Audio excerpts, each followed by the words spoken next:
Selamat pagi. Pada pertemuan kita kali ini, kita akan melakukan uh, proses pembelajaran dengan topik pengujian hipotesis.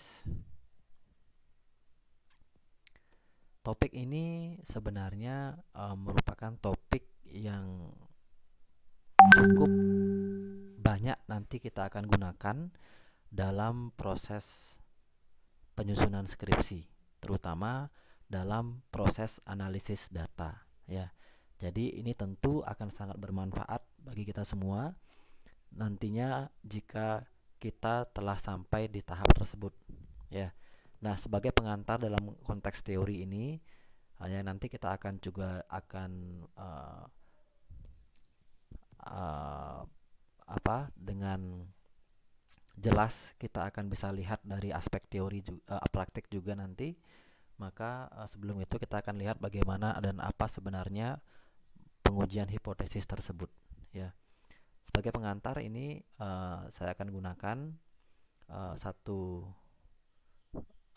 konsep terkait dengan pengujian hipotesis yang kita akan ambil dan padukan dengan berbagai macam sampel kasus, ya. Nah, yang pertama, tujuan dari pengujian hipotesis sebenarnya adalah untuk menentukan apakah kita memiliki cukup bukti secara statistik, ya, dalam hal mendukung keyakinan kita terkait dengan suatu parameter, ya. Nah, ini ada beberapa istilah yang mungkin nanti harus dipahami lebih jelas lagi. Jadi, apakah kita memiliki cukup bukti secara statistik untuk bisa mendukung keyakinan kita terkait dengan parameter. Apa itu parameter? Nah, inilah yang akan kita uji nanti, ya, bahwa apa yang kita hipotesiskan terkait dengan penelitian kita, apakah rata-rata, apakah median, apakah nanti beta, parameter koefisien statistik itu semua adalah disebut dengan parameter, ya. Sebagai contoh, apakah terdapat bukti secara statistik pengambilan sampel, ya, pada pelanggan di mana bahwa pelanggan akan membeli suatu produk dengan jumlah pelanggan potensial sebanyak 10%. Nah, yang kedua, contoh intuitif lain adalah apakah obat-obatan yang baru efektif untuk dapat menyembuhkan suatu penyakit, ya. Jadi suatu sampel dari pasien diambil secara acak, lalu diberikan obat yang kita buat, kemudian dibandingkan dengan placebo, lalu dicek apakah ada perbedaan atau ada pengaruh dari pemberian kedua obat tersebut. Jika ada dan terbukti bahwa obat tersebut lebih tinggi atau lebih memiliki dampak dibanding placebo, maka hal tersebut akan mampu untuk mendukung bukti bahwa obat tersebut efektif, ya, dalam hal mengobati penyakit tersebut. Nah, sebenarnya apa itu hipotesis? Nah, hipotesis adalah suatu pernyataan sementara, ya, tentatif mengenai populasi, parameter populasi yang mungkin saja bisa benar atau juga mungkin saja bisa salah, ya. Kebenaran ini akan bisa kita pastikan nanti pada saat kita menguji hipotesis tersebut. Nah, jenis-jenis hipotesis ada dua, ya, secara sistematis. Yang pertama adalah hipotesis nol, yang kedua adalah hipotesis alternatif. Biasanya disimbolkan kalau hipotesis nol ini H0, yang ini H1, atau yang ini HO, ini HA, ya. Jadi itu singkatan dari hipotesis nol dan hipotesis alternatif. HO, HA, H0, H1, ya, itu perbandingannya. Nah, konsep dari pengujian hipotesis. Nah, ini saya ambil sebagai contoh, ya. Seorang farmasi ingin mengetahui apakah pil yang ada, ya, saat ini mampu menurunkan demam selama 15 menit. Nah, jika tidak, maka pil tersebut harus dievaluasi, ya. Nah, Bagaimana kita menentukan atau menyarikan hipotesisnya?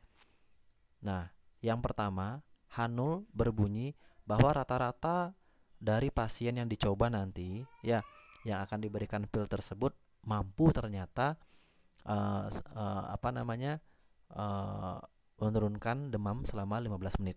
Sedangkan lawannya, hipotesis alternatifnya yang akan kita buktikan nanti adalah oh ternyata tidak, bahwa obat ini lebih dari 15 menit ternyata, ya. Nah, asumsikan kalau hipotesis ini benar. Nah, ini posisinya ada di sini, ya. Nah, setelah kita ambil populasinya yang kita ingin ujikan, kita ambil responden sebanyak, anggaplah misalkan 10 orang atau 15 orang misalkan. Kemudian kita buat suatu uji statistik.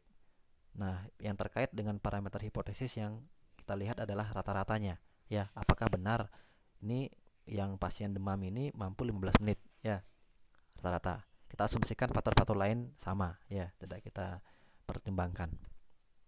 Nah, apakah kita punya cukup bukti yang kuat untuk mampu menolak H0-nya? Inilah pekerjaan utama di pengujian hipotesis, ya. Apakah ada cukup bukti yang kuat? Ingat, cukup bukti yang kuat, ya. Ada bukti di situ, ya. Nah, ternyata bahwa setelah diuji ke 10 responden tersebut atau ke 15 responden tersebut, ini diperoleh nilai rata-rata ternyata penurunan demamnya 25 menit. Nah, karena nilai rata-rata ini yang kita ambil dari sampel ini lebih besar dibandingkan dengan 15, maka rata-rata ini menjadi lebih besar sehingga dia tolak H0-nya. Yang dimana H0 tadi berbunyi bahwa rata-rata menurunkan demam sebesar 10 menit, ya. Nah, oleh karena itu ini menandakan bahwa tolak H0, ya. Tolak H0 di mana nilai rata-rata menurunkan demam lebih besar dibandingkan dengan rata-rata awalnya, ya. Rata-rata asumsi kita, ya. Nah, ilustrasi lain, ya. Pertanyaan penelitian kita misalkan kalau kita ambil secara ekonomi, ya. Bekerja di farmasi memiliki pendapatan yang lebih besar dibandingkan di tempat lain. Nah, ini benar nggak? Kalau kita lihat bahwa bekerja di farmasi memiliki pendapatan lebih besar, ya mungkin kalau memang dilihat dari konteks kesehatan, saya rasa mungkin juga, ya. Nah, kalau kita rumuskan hipotesisnya bahwa H0 rata-rata penghasilan farmasi dengan pekerja di bidang lain tidak ada bedanya, ya. Jadi rata-rata penghasilan farmasis ini nggak ada bedanya. Yang H1 ternyata kita buat ada perbedaan, ya, antara rata-rata penghasilan farmasi dibandingkan dengan pekerja yang lain. Nah, biasanya memang dalam hal pernyataan untuk H0 H1, H0-nya ini memang tidak ada, ya, tidak terdapat, tidak ada, tidak memiliki pengaruh. Itu biasanya itu H0 karakteristiknya. Sedangkan H1 adalah lawannya, ada, terdapat, memiliki pengaruh, ya. Jadi itu bedanya di sini. Nah, penentuan hipotesis awal atau null hypothesis, umumnya null hypothesis adalah sebuah kebenaran yang lebih sederhana untuk dibuktikan, ya. Nah, dalam contoh H0 H1 di atas ini seperti ini, ya, bahwa rata-rata penghasilan farmasi emang nggak jauh beda dengan pekerja di bidang lain, ya. Kalau misalkan ini berbeda, lalu seberapa bedanya, ya. Nah, ini penting kalau kita ingin tahu apakah signifikan perbedaan tersebut. Nah, ingat sebenarnya bobot hipotesis 0 lebih berat dibandingkan dengan alternatif. Nah, maksudnya apa? Kita mestinya selalu cenderung mempertahankan null hipotesis sampai kita memiliki alasan yang kuat. Ya, ingat, sampai kita memiliki alasan yang kuat. Jangan kita secara sembarangan, secara mudah menyimpulkan bahwa oh tolak nol gitu. Tidak boleh, ya. Jadi kita harus bisa pastikan benar-benar bahwa sampel yang kita ambil, kemudian perlakuan kita semuanya itu memiliki kualifikasi, memiliki kualitas yang baik untuk mampu menolak H0-nya, ya. Nah, dalam istilah pengujian hipotesis, ya, ini berlaku biasanya kalau di penelitian-penelitian itu tolak H0 kemudian terima H1. Nah, ini perlu diperbaiki sedikit ya. Tidak ada istilah tolak H0, kemudian tolak H1, apalagi terima H1, nggak ada ya. Selalu sampaikan bahwa kalau kita menolak dari H1 atau menerima H1 tidak cukup bukti ya untuk menolak. Jadi itu disampaikan seperti itu kata lainnya yang lebih teknis, yang lebih masuk secara konseptual pengujian hipotesis. Nah, dalam hipotesis testing proses ini asumsikan misalkan ini ilustrasi lain ya. Ini ilustrasi lain. Asumsikan populasi rata-rata adalah 50 ya, umur rata-rata adalah 50 nilai hipotesisnya. Kemudian kita ambil sampel sebanyak sekian. Nah, kita ambil ini. Nah, kemudian contoh ini kan ada biru, hijau, tua ya. Jadi ini kita ambil sampel yang ini saja. Kita nggak mengambil yang ini, yang biru-biru ini. Yang biru-biru cerah ini ya. Nah, kemudian kita hitung sampelnya usia rata-rata ada 20. Apakah benar bahwa rata-rata sampel yang kita ambil ini usianya adalah sesuai yang kita bisa generalisir nanti 50? Padahal ternyata yang kita peroleh 20 di sini ya. Ya, nah ini keliru ya. Ini membuktikan bahwa kita dalam mengambil sampel tidak memiliki kualifikasi yang tepat, yang baik ya, sehingga sampel yang kita ambil tidak representatif yang mampu menggambarkan rata-rata dari populasinya. Ya, karena apa yang kita ambil di sini cuplikan yang memang tidak berada yang menggambarkan populasi ya. Jadi populasinya adalah populasi dengan umur yang beragam, kita ambil hanya yang sampel. Misalkan di bawah dari 30 misalkan. Nah, ini tentu akan membuat hasil yang disampel tidak sama dengan populasi ya, nggak sama. Sehingga ini kita sampaikan bahwa oh ternyata enggak kok, kalau populasinya itu emang nggak 50 usianya. Nah, ini keliru ya, karena ngambil sampelnya nggak representatif ya. Nah, ini yang harus diperbaiki, harus dilihat, dikalkulasi matang-matang bagaimana cara kita mengambil sampel, memperlakukan sampel. Nah, ini penting ya, sehingga kita memiliki cukup bukti yang kuat, memiliki alasan yang sangat kuat untuk bisa menolak hipotesis nolnya ya. Oke. Nah, membuktikan suatu hipotesis penelitian seyogianya yang diteliti adalah populasi seharusnya ya. Namun karena dalam hal pengambilan populasi dibatasi oleh biaya, tenaga, waktu dan yang lain-lain. Nah, ini menjadi keterbatasan kita sebagai si peneliti ya. Oleh karena itu, karena yang kita ambil adalah sampel, maka tentu sampel ini memiliki kemungkinan salah atau error ya.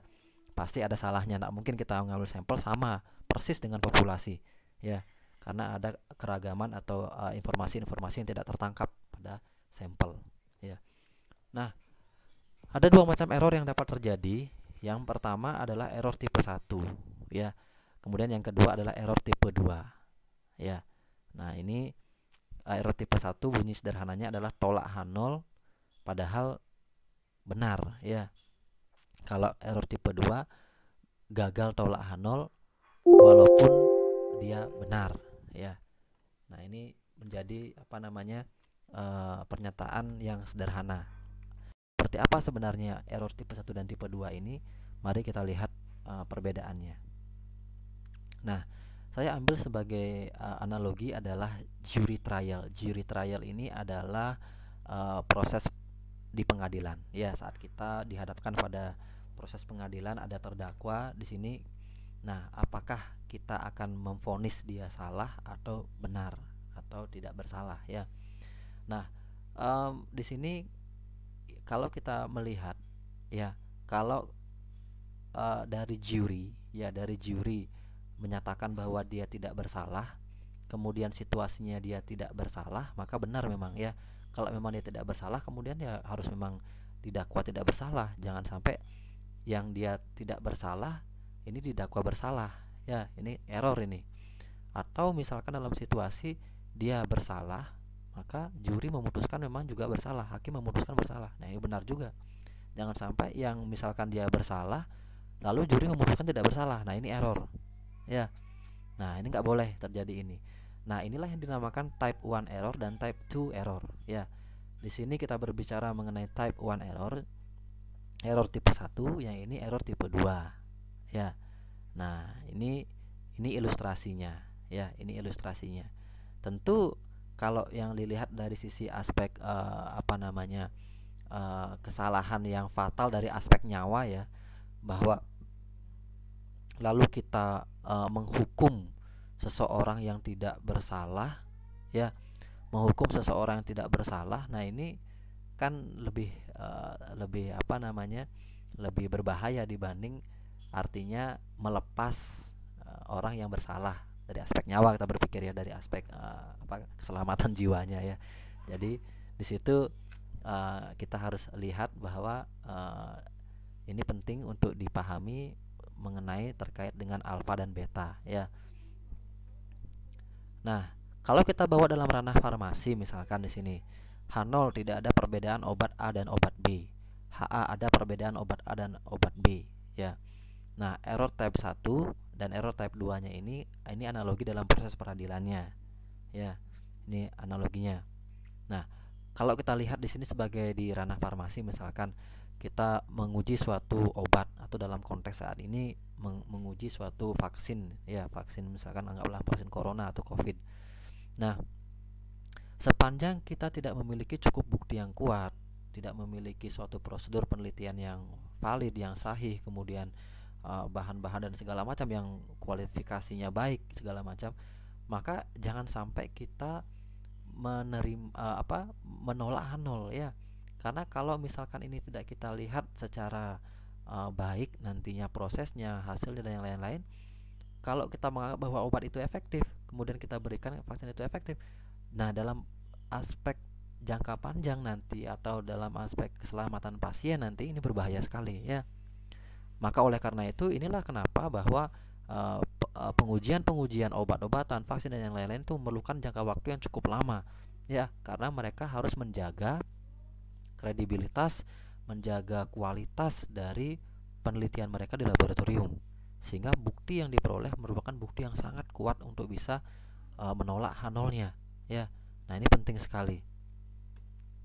Nah, ini silahkan bisa dibaca Factors Affecting Type 2 Error. Ini merupakan intuitif kita dalam hal bagaimana kita menurunkan nilai beta, menaikkan nilai atau menurunkan nilai alfa, atau sebaliknya di situ.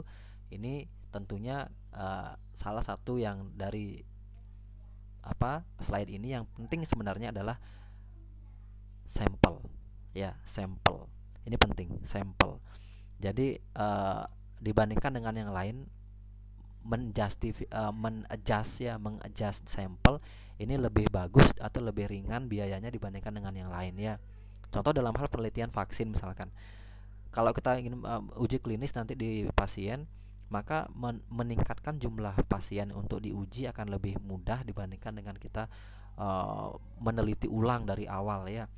Ininya bahan-bahan memang sulit diperoleh, misalkan dalam hal obat-obatan yang memang mahal sifatnya. Nah, ini dengan cara menambah jumlah sampel sehingga kita memiliki cukup bukti yang kuat untuk bisa menolak H0 ya. Nah, how to choose between type 1 and type 2 error. Nah, ini bagaimana kita memilih tipe 1 atau tipe 2 yang kita gunakan nanti. Nah, ini choice depends on the cost of the error ya. Jadi pilihan itu bergantung dari biaya, kembali pada biayanya, cost ya. Nah, choose little type 1 error when the cost of rejecting the maintained hypothesis is high. Jadi pilih tipe 1 ya, yang kecil ya, saat biaya untuk menolaknya itu tinggi. Ya, contoh a criminal trial convicting an innocent person. Jadi memvonis pada terdakwa yang tidak bersalah. Nah, ini penting. Nah, ini juga bisa dicek, misalkan choose large type 1 error. Jadi choose kalau yang kecil type 1-nya, choose kalau type 1-nya besar saat kita tertarik pada merubah status quo. Status quo itu status yang sudah menetap di awal ya. Nah, jadi yang perlu kita justify atau adjust di sini adalah type 1 yang kecil atau type 1 yang besar ya. Ilustrasi seperti ini ya. Ini type 1 error false positif dan type 2 error false negatif. Nah, ini seorang dokter memeriksa dua orang ya, perempuan dan laki-laki ya. Seorang dokter memvonis, oh you're pregnant ya, kamu hamil. Ini type 1 error ini ya. Type 2 errornya you're not pregnant Nah, seperti ini. Ya, ini artinya bahwa ini menduga seseorang yang tidak hamil tapi menjadi hamil, ya. Tapi ini menduga seseorang yang sebenarnya hamil ini, ya, yang mungkin hamil tapi dia tidak hamil, ya. Nah, ini merupakan ilustrasi yang jelas terkait dengan type 1 error dan type 2 error. Ya, controlling the risk of error. Jadi bagaimana cara kita mengontrol error nih? Type 1 dan type 2 error saling berbanding terbalik, ya, in contrary. Ketika kita mencoba mengurangi kemungkinan untuk melakukan type 1 error, maka sesungguhnya kita sedang meningkatkan kecenderungan untuk melakukan type 2. Solusinya adalah menambah jumlah partisipan. Sebab sampel yang besar akan mendukung tes yang kuat dan sensitif. Dengan sampel yang besar, maka konsistensi dari uji yang kita akan teliti maka akan lebih terlihat, ya. Nah, jika kita menggunakan sampel yang besar dan juga telah mempunyai data yang signifikan, maka kita harus memastikan bahwa data itu termasuk practically significant, yaitu apabila perbedaan antara kedua rata-ratanya adalah besar, ya, atau korelasionalnya kuat, ya. Nah, ini penting bahwa sampel yang besar ini akan menentukan nilai dari errornya, ya. Nah, sering sekali nanti pada saat kita melakukan pengujian hipotesis, saat kita sudah masuk ke ranah penelitian dan deskripsi, ya, kita sering mendengar istilah signifikan secara statistik. Ya, apa maksudnya itu? Signifikan secara statistik tidak menjelaskan apapun tentang effect size, ya, tentang ukuran efek, ukuran pengaruh. Ia hanya menyatakan bahwa hal itu bukanlah suatu hasil yang kebetulan. Artinya kita memiliki cukup bukti, ya. Bukan melihat dari aspek pengaruhnya ini karena ini bukan, tapi karena emang konsisten seluruh responden ini mendapat suatu hasil yang sama, maka emang itu bukan karena suatu hasil yang kebetulan, ya. Seperti itu saja maksud dari signifikan secara statistik, bukan karena efek size, ya, bukan karena efek dari perlakuannya, ya. Seperti itu. Nah, what is critical value? Nah, ini critical value sering digunakan sebagai nanti nilai untuk bisa menolak atau menerima null, ya. Ini value needed to determine whether to reject or not to reject the null hypothesis, ya. Ini terima apa nolak atau gagal tolak. Nah, ini kita menggunakan nilai critical value. Biasanya alpha yang digunakan, ini kan alpha namanya, ya. Alpha yang digunakan adalah 5% biasanya. Tetapi kalau dalam penelitian-penelitian yang sifatnya berkaitan dengan nyawa, berkaitan dengan jiwa, maka alfa yang diambil harus lebih kecil, ya, 1% misalkan, ya. Karena apa? Dengan semakin memperbesar alfa, maka ini toleransi kita terhadap kesalahan semakin besar di situ, ya. Nah, ini silahkan dibaca untuk case-case yang terkait dengan berbagai macam pengujian hipotesis dengan apakah parameter diketahui, parameter tidak diketahui. Nah, ini silahkan dibaca. Nanti ini contoh-contoh ini. Nah, ini kita akan perjelas nanti dengan menggunakan software, ya, terutama software SPSS dan software Excel yang terkait nanti dengan pengujian di ranah farmasi, ya. Oke, approaches to testing. Jadi saat kita melakukan pengujian terdapat dua pendekatan, ya, untuk bisa menolak atau gagal tolak dari penelitian kita, hipotesis penelitian kita. Yang pertama, dapat kita menggunakan tabel, ya. Contoh, kita menggunakan uji T, nanti dapat nilai T hitung bandingkan dengan T tabel, dapat nilai Z hitung bandingkan dengan Z tabel, dapat nilai Kolmogorov hitung bandingkan nilai Kolmogorov hitung dengan Kolmogorov tabel, dan seterusnya, ya. Selain menggunakan itu tabel statistik, maka kita juga bisa menggunakan nilai P value, probability value, yang akan diperoleh dari pengujian dengan menggunakan SPSS atau software-software lain. Ini yang paling mudah dan saat ini yang memang digunakan dibandingkan dengan menggunakan tabel, ya, karena harus kerepotan dalam mencari tabel yang digunakan sebagai pembanding. Dengan mendapat nilai P value pada software, maka ini akan mendapat nilai yang lebih mudah untuk kita bandingkan dengan nilai dari perhitungannya, ya. Nah, metode untuk menolak, the rejection region is a range. Nah, ini ada region, ada wilayah untuk menolak, ya. Apa itu wilayah untuk menolak? Nah, ini biasanya itu dimasukkan atau ada ilustrasi terkait dengan distribusi. Kemudian kita lihat apakah wilayah tersebut masih dalam area penolakan enggak, ya, gitu. Jadi biasanya kalau di bawah 0,05, biasanya dia tolak H0. Di atas 0,05 tidak cukup bukti untuk menolak H0 atau terima HA, ya gitu. Nah, tahapan pengujian hipotesis dapat dirumuskan dalam beberapa tahapan singkat, seperti yang pertama ya, ini biasanya ini memang secara baku ya. Bentuk dulu atau rumuskan dulu hipotesisnya. Ya, ini yang pertama, ini penting ini. Ini akan sering kita gunakan nanti dalam hal pengujian hipotesis di penelitian sehari-hari kita. Yang pertama, rumuskan dulu hipotesisnya. Tentu hipotesis ini dirumuskan berdasarkan teori atau fenomena empirik. Ya. Yang kedua, tentukan terlebih dahulu uji statistiknya, apa yang digunakan nanti di sana ya.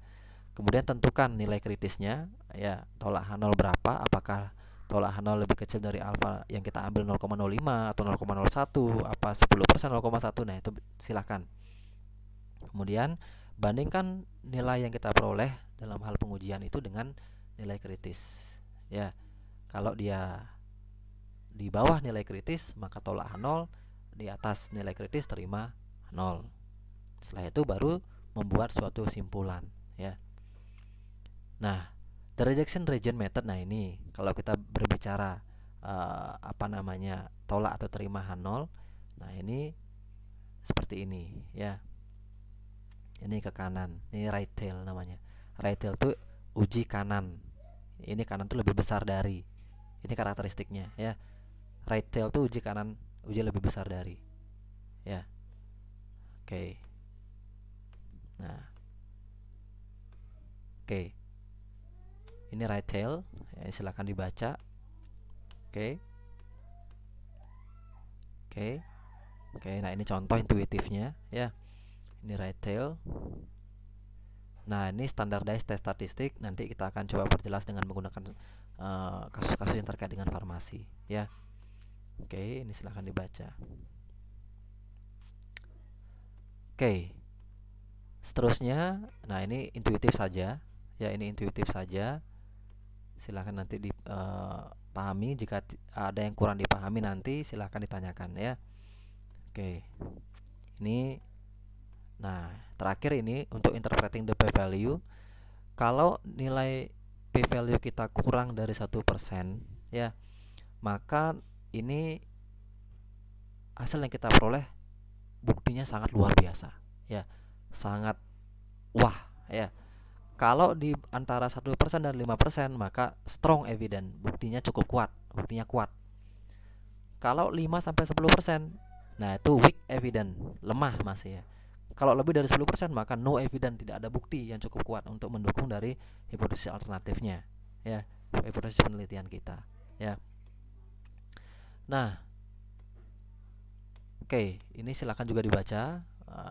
Ini conclusion of the test hypothesis. Jadi simpulan dari pengujian hipotesis adalah apa? Jika kita menolak hipotesis 0, maka kita simpulkan bahwa tidak maka terdapat cukup bukti untuk bisa menjelaskan hipotesis penelitian kita adalah benar. Jika kita gagal untuk menolak hipotesis 0, maka kita simpulkan bahwa tidak ada cukup bukti secara statistik untuk menjelaskan bahwa hipotesis 0 kita adalah benar ya. Nah, summary-nya ini seperti ini summary yang tadi yang saya lewati, yang saya skip ya. Ini yang saya skip. Jadi ini one tail test left tail, ini one tail test right tail. Ini yang uji sisi kiri, ini uji sisi kanan. Kita menguji mu kurang dari rata-ratanya kita yang kita ingin buktikan. Yang ini mu lebih besar dari rata yang ingin kita buktikan, dan ini mu sama dengan atau dengan mu 0 ya. Ratanya sama dengan apa yang kita ingin buktikan. Ciri-ciri hipotesis yang baik kalau kita ingin buatkan rumusan hipotesisnya itu, yang pertama, hipotesis harus menyatakan hubungan ya, ada hubungan ya. Apa hubungannya? Yang kedua, hipotesis harus sesuai dengan fakta tentu, maka apa yang kita buatkan ini harus bersumber dari referensi teori empirik yang ada ya. Jadi jangan ujuk-ujuk buat hipotesis, tentu harus ada referensi teorinya. Kemudian dapat diuji dan sifatnya harus sederhana. Jangan membuat hipotesis yang rumit, apalagi ada kalimat-kalimat majemuk yang bertingkat di situ ya. Cukup yang sederhana saja, yang harus menjelaskan satu hubungan yang konseptual. Nah, sekian saya rasa untuk pengujian hipotesis secara teoretik.